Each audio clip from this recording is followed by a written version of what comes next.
Salut à tous, on se retrouve aujourd'hui pour une nouvelle vidéo dans laquelle on va parler de la RTX 2060 que j'ai pu tester grâce à Nvidia. La 2060 est le dernier modèle lancé pour compléter la gamme RTX, et pour voir ensemble ce que vaut cette carte, on va s'intéresser au design de celle-ci et son système de refroidissement. On fera un petit rappel sur Turing, la nouvelle architecture d'Nvidia. On verra ce que ça donne en pratique avec les performances, la consommation et un petit peu l'overclocking, pour enfin conclure en parlant un petit peu prix et en voyant si cette carte est faite pour vous.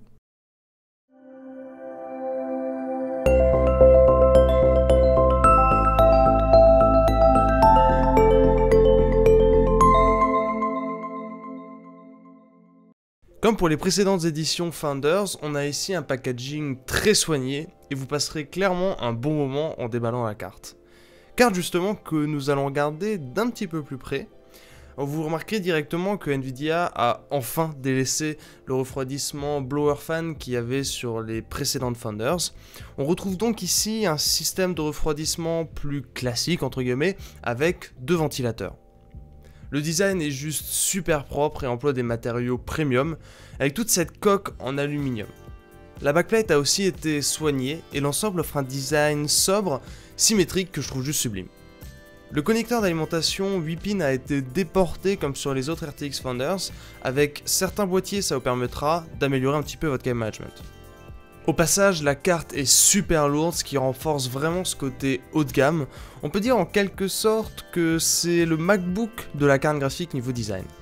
Mais aussi niveau conception, ne comptez donc pas trop sur un futur démontage complet du système de refroidissement.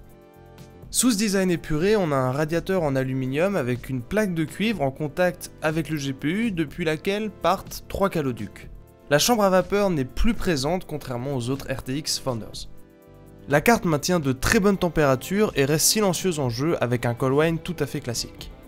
Lors de mes tests sur BF5, la carte a atteint maximum 66 degrés avec les ventilos à 1450 RPM et la fréquence du corps s'est stabilisée à 1860 MHz.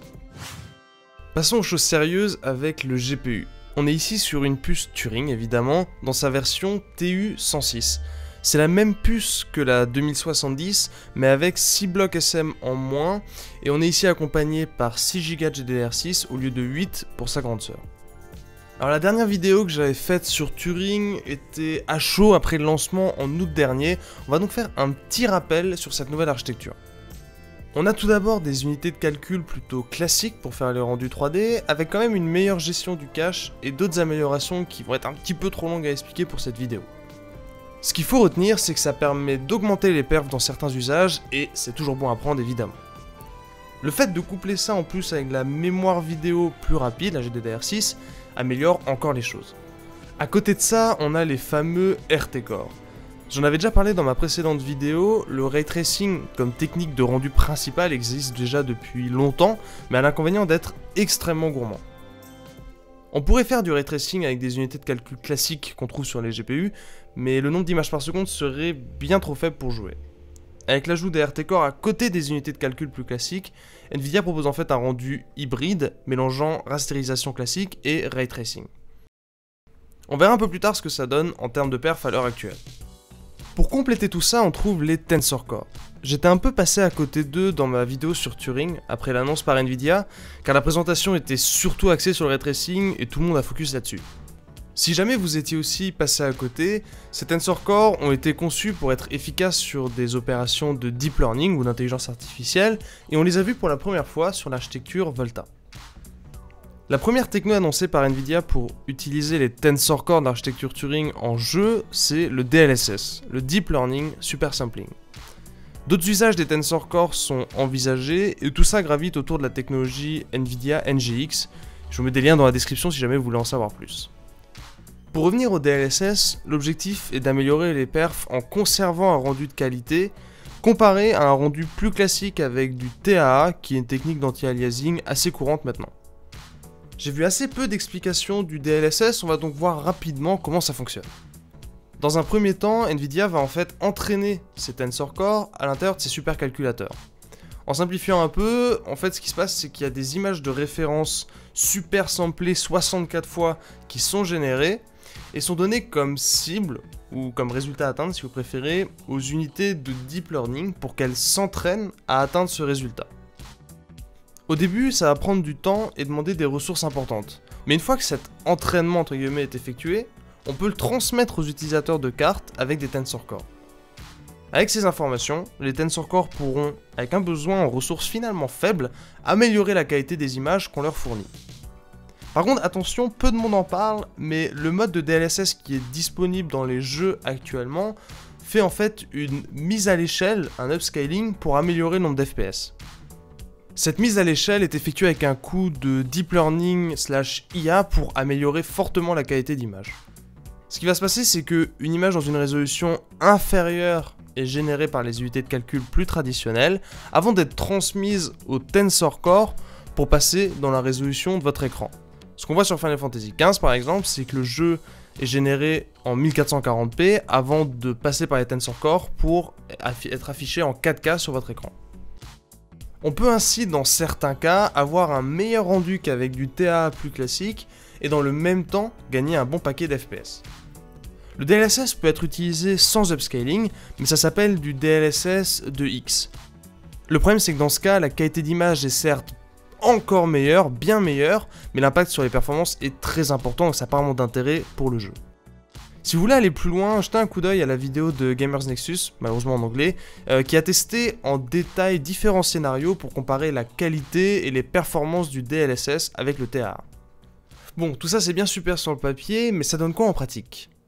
En usage DirectX classique, on va se baser sur Battlefield 5, le moteur Frostbite exploitant bien DirectX 12. En comparant aux cartes de la série précédente, la 2060 se situe entre la 1070 Ti et la 1080, et ça se confirme d'ailleurs sur les autres jeux en vérifiant les différents benches qui ont été publiés sur le net. BF5 est pratique parce qu'il permet aussi de tester le ray tracing. Précisons d'ailleurs qu'on n'a pas trop le choix, parce que c'est le seul jeu qui supporte le ray tracing pour l'instant. Comme j'en avais parlé sur Twitter, le ray tracing fait perdre un bon paquet d'FPS, mais ça s'est déjà un peu amélioré suite à un patch qui est sorti en décembre, donc on va espérer que ça continue comme ça.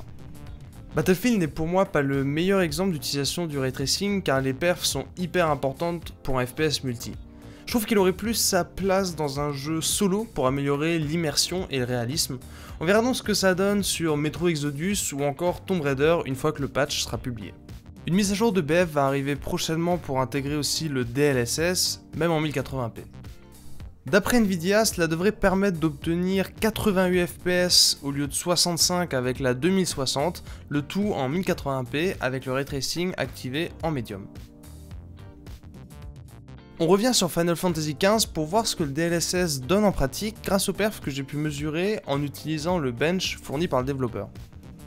J'ai obtenu 30 FPS de moyenne en 4K avec l'anti-aliasing TAA, contre 40 FPS en 4K avec le DLSS activé, soit un beau gain de 32%. Gamers Nexus a testé in-game et a trouvé des gains similaires, ce qui permet de vérifier que le DLSS n'est pas plus entraîné avec le benchmark que le jeu réel. Avec tout ça, que vaut cette 2060 en termes de perf ? Pour les jeux AAA du style de Battlefield 5 dont on a parlé ici, vous allez pouvoir jouer en 1080p 144 Hz, plutôt en élevé qu'en ultra, tout ça sans ray tracing. Si vous n'avez pas d'écran 144 Hz, vous allez pouvoir jouer en 1080p 60-75 Hz en ultra, avec le ray tracing d'activer en faible ou normal. Si vous montez le ray tracing plus haut, vous risquez de descendre sous les 60 fps et ce sera pas très agréable. La 1440p est aussi tout à fait jouable en ultra, 60-75 Hz, mais vous allez devoir désactiver le ray tracing. Pour la 4K, ça commence à devenir plutôt compliqué. La carte n'est plus assez puissante et peut manquer de mémoire vidéo, avec par exemple Battlefield 5 qui peut facilement consommer 6 Go en 4K. Après, c'est pas du tout gênant que la carte ne suffise pas pour jouer en 4K, puisqu'elle n'est pas vendue pour pouvoir jouer dans cette résolution et elle n'a pas été conçue pour ça. A voir cependant si une fois le DLSS disponible sur plus de jeux, cela suffira à rendre certains titres jouables plus confortablement en 4K. Niveau consommation, la carte consomme entre 150 et 155 watts en jeu, avec étonnamment une baisse en activant le ray tracing. On est sur une conso plus élevée que la 1060 qui consommait dans les 110-120 watts. Une alim de 550 watts va donc être nécessaire pour la 2060. Mais on reste en dessous des 170-180 watts de la 1070 Ti avec des perfs similaires en jeu sans le ray tracing ni le DLSS.